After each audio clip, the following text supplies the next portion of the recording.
The Zone Coverage Podcast Network.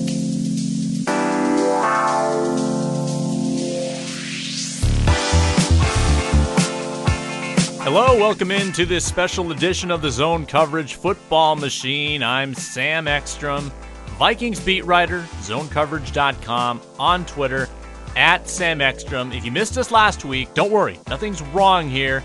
Arif, Andy, Luke, they're all still here. Nothing's amiss. It's a brand new piece of the show, Postgame reactions from yours truly, Sam Ekstrom. Was at the game in Philly. I attend most games covering this team daily, zonecoverage.com, basically emptying the brain on what happened in Philadelphia yesterday that allowed the Vikings to get a win and move to 2-2-1. It totally changes the complexion on this season. It's a gigantic bounce back, and we're going to get into all of it today. We're going to talk about the Linval-Joseph play.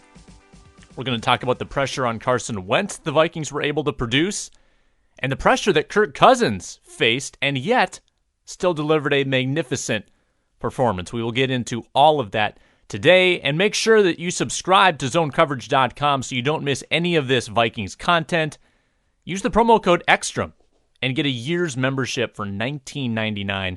You get all the access to articles, podcasts, and team guides that you could possibly imagine. So make sure you do that. We would appreciate it. That would be a great way to provide some support. So let's look at this holistically.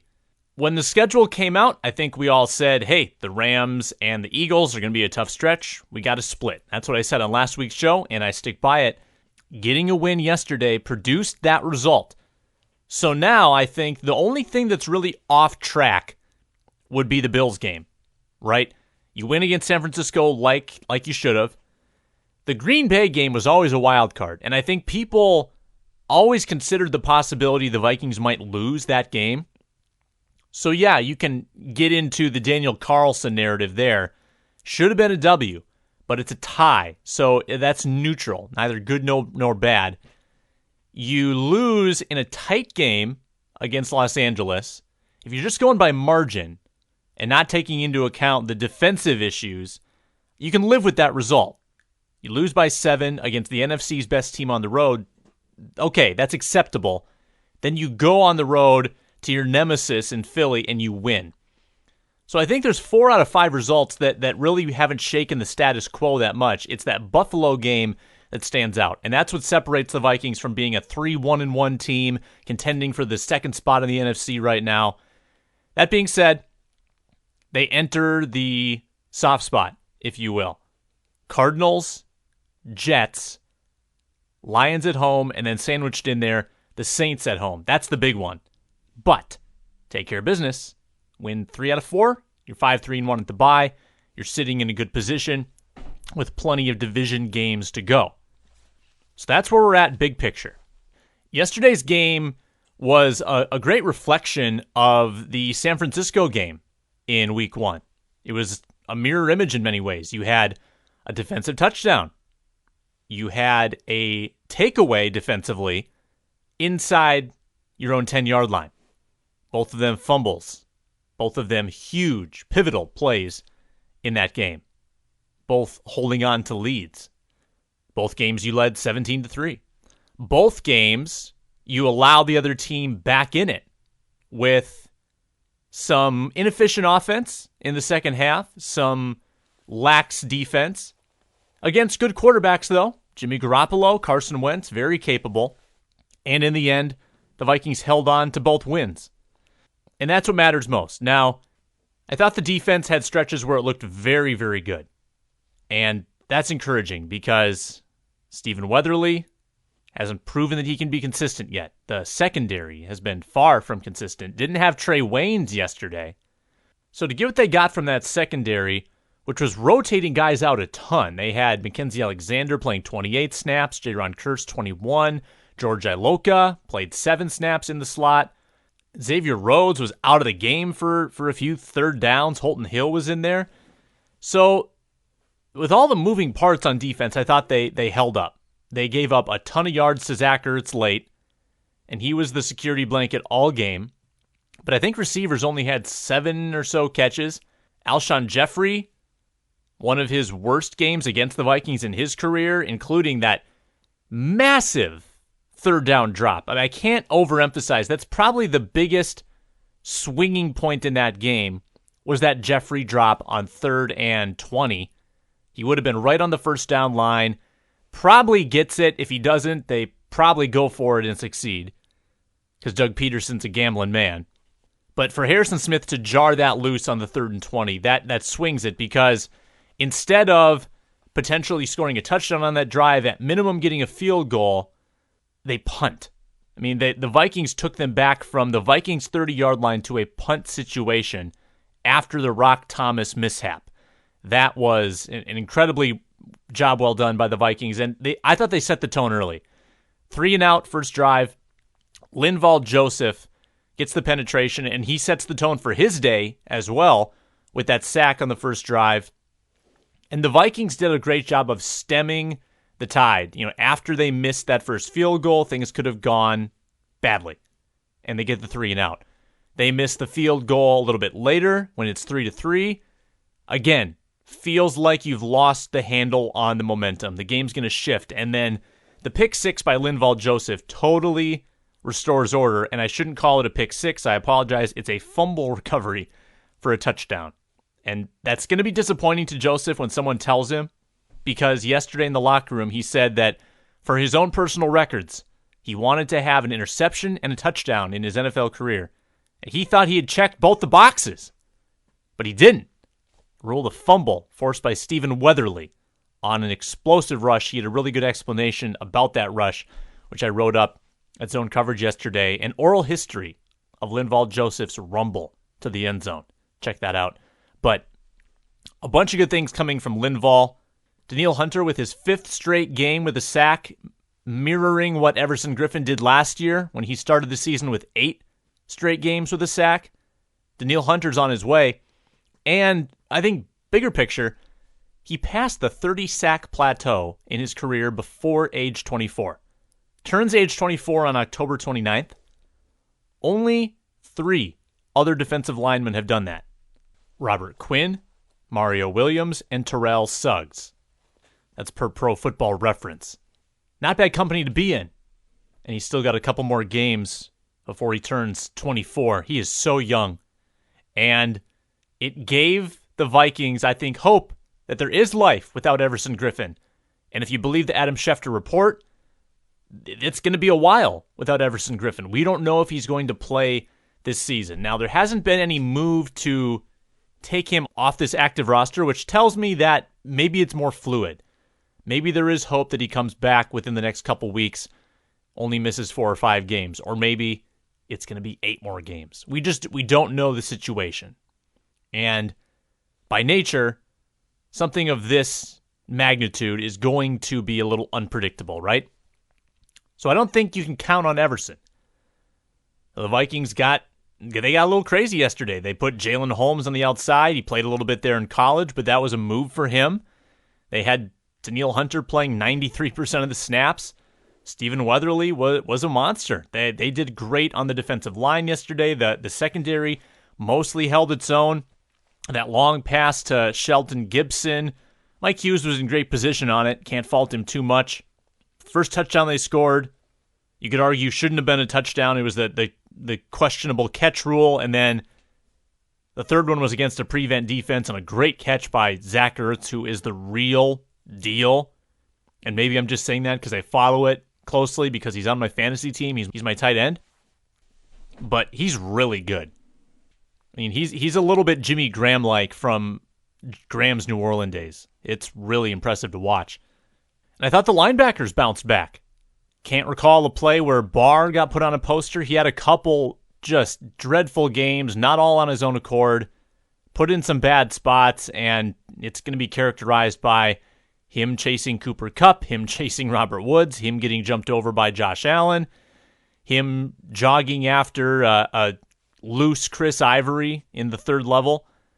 This was a big bounce-back game for a defense that Mike Zimmer called prideful yesterday. He said that he went into the meetings with them, and he had a come-to-Jesus moment with these guys and said, this is what's happening. This can't happen anymore. This needs to be fixed. And they had a great week of preparation, and they fixed it. And they had an extra few days that helped to get healthy, that helped to get refocused and recentered. I think that mini bye came at the perfect time. I don't think you want it to come when you're hot, like it did in 2016. 5-0 Vikings lose all their momentum. So where will this team be at the next bye week, the full bye week in Week 10? Well, these next 4 games will be the determining factor. And as we've laid out, I think they're all winnable. 3 of 4 at home, 3 of 4 against sub-500 teams, 2 rookie quarterbacks.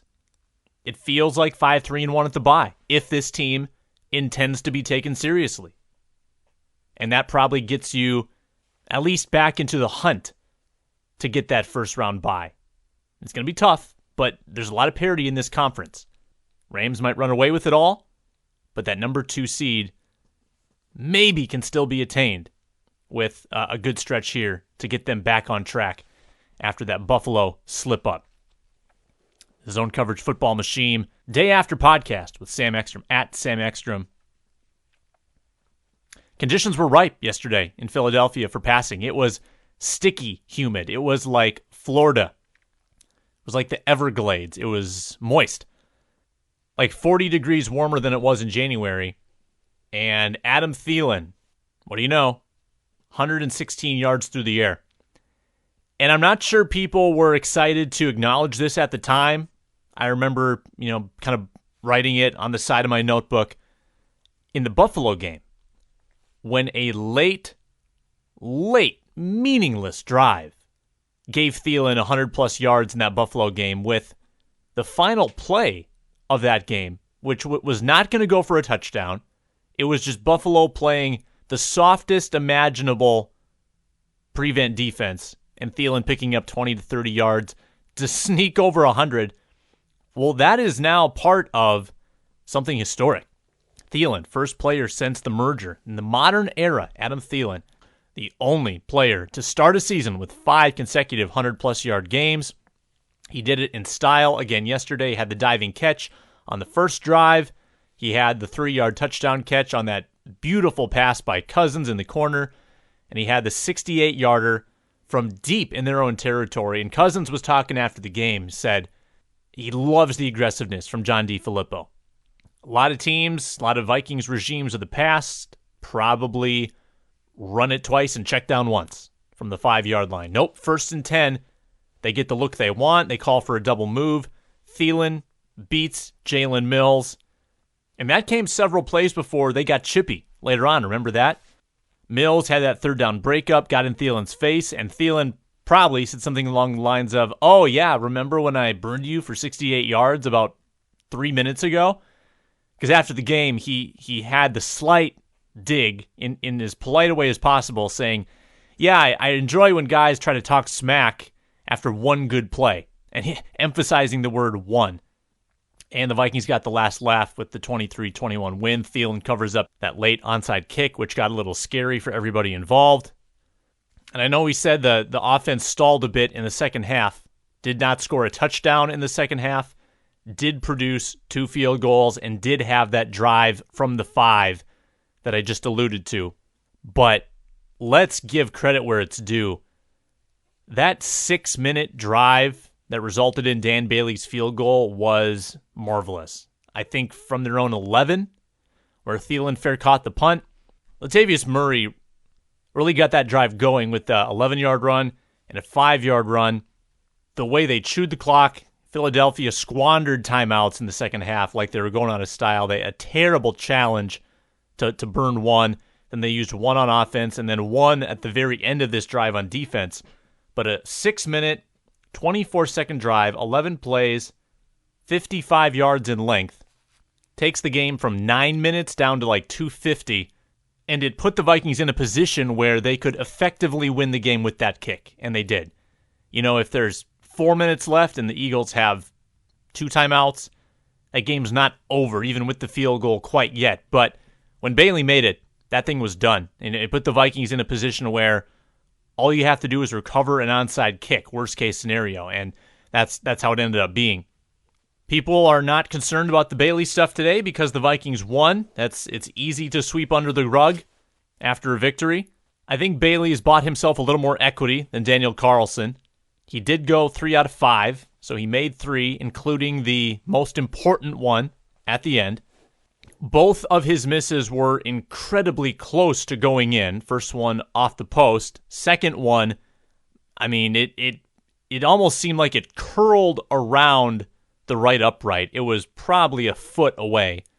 I know a lot of misses are close, and that only counts in horseshoes. But I guess when you are the second most accurate kicker, you have a little bit of leash. And he proved that he is not going to get shaken by 2 previous misses and then miss the most important kick of the game, a la Daniel Carlson. So how about Kirk Cousins? Facing the pressure, 11 hits. There was a lot of talk about really good protection yesterday, and I'll have to watch the film back to get a better idea of it. I'm not sure whether a lot of the hits came with extra rushers or with blitz, but it did seem like he was laying on his back every other play. There were a lot of big hits, not just shoves, a lot of big hits on Kirk Cousins. He got sandwiched that one time, really got battered, and hung in there time after time. It was on that decisive field goal drive at the end, the 2nd and 5 play, where Cousins just shows his incredible field awareness and vision, where he turns out of the bootleg, has 2 rushers bearing down on him more quickly than anyone would have anticipated, and still gets a throw off to Thielen. It was Keenum-like. The instincts of Keenum last year I thought were really impressive, and Cousins showed that yesterday. Say what you will about Bradford or Keenum, the predecessors to Cousins, but the last 3 quarterbacks the Vikings have all been really tough facing pressure. Bradford had chronic knee issues, but that did not reflect in the way he stood in the pocket and made throws. Keenum was a little more elusive, I guess you might say. He could make things happen outside the pocket, but he was still pretty courageous in there, and Cousins is that same way. He got hit on the 68-yarder to Thielen. I don't know how he mustered the strength to get that ball there. He was backpedaling, fading away on the touchdown to Thielen. Just an outstanding performance, over 300 yards once again. Only took 1 sack despite all the pressure. Quarterback rating 109.6.